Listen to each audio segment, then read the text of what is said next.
ఎన్నటెన్నటికీ ఆశీర్వాదంగానే ఉంటావు. నువ్వు ఎన్నటెన్నటికీ అభివృద్ధికరంగానే ఉంటావు. ఎన్నటెన్నటికీ నువ్వు ఉన్నత దశలోనే ఉంటావు. స్తోత్రం కలుగునుగాక. ఓటమి నిన్ను చూచి భయపడుతుంది, మనుషులు నిన్ను చూచి భయపడతారు, లోకము నిన్ను చూచి భయపడుతుంది.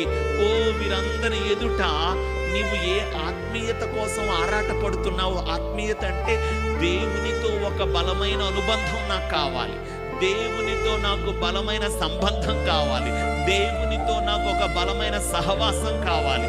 నువ్వు దేవునితో అనుబంధం కోసం, నువ్వు దేవునితో సంబంధం కోసం, దేవునితో సహవాసం కోసం ప్రాకులాడుతూ ఆయనలో అంటు కట్టబడాలని, అడవి ఒలివ కొమ్మ వంటి నేను శ్రేష్టమైన ఒలివ కొమ్మ అయిన క్రీస్తుతో అంటు కట్టబడి ఆయనలో ఏకమైపోవాలని ఆశపడుతూ ఉంటే నీ జీవితమో ఆ శ్రేష్టమైన ద్రాక్షవల్లి అయిన క్రీస్తులో ఉన్న ఫలాలన్నీ నీలోకి వచ్చేస్తాయి.